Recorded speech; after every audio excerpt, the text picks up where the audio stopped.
ঈদুল আজহা মুসলমানদের ত্যাগ ও আত্মসমর্পণের মহৎ উৎসব। গতকাল সারা দেশে ধর্মীয় ভাবগম্ভীর পরিবেশে পালিত হয়েছে পবিত্র কোরবানি ঈদ। হাতে গোনা কয়েক ঘন্টার মধ্যেই প্রাণবন্ত হয়ে ওঠে শহর, গ্রাম আর পাড়া মহল্লা। কোরবানির রক্ত, রান্নার ঘ্রাণ আর শিশুদের উল্লাসে মুখর হয়ে ওঠে চারপাশ। তবে এই চিত্র সবার ঘরে ছিল না। কেউ কেউ হয়তো ঈদের দিনেও ছিলেন উপোস, কেউ তাকিয়েছিলেন জানালার ফাঁক দিয়ে, কারো হয়তো একটি টুকরো গোস্তের আশায়। আল কোরআনে আল্লাহ তাআলা বলেন, তোমরা খাও এবং খাওয়াও তাদের যারা চায় না এবং যারা চেয়ে বেড়ায়। সূরা হজ। বিশেষজ্ঞরা বলছেন, ঈদুল আজহার আসল শিক্ষা হচ্ছে ত্যাগ, সহানুভূতি এবং সামাজিক দায়বদ্ধতা।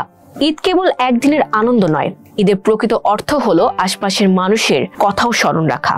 রাসূল সাল্লাল্লাহু আলাইহি ওয়াসাল্লাম বলেছেন, যখন তুমি ঝোল রান্না করো তখন তার পানি বাড়িয়ে দাও এবং তোমার প্রতিবেশীদের কথা স্মরণ রাখো। ঈদুল আজহা শেষ হয়েছে ক্যালেন্ডারে, কিন্তু ঈদের শিক্ষা, ত্যাগ, মানবতা আর ভালোবাসার চেতনা আমাদের হৃদয়ে কতদিন বেঁচে থাকবে।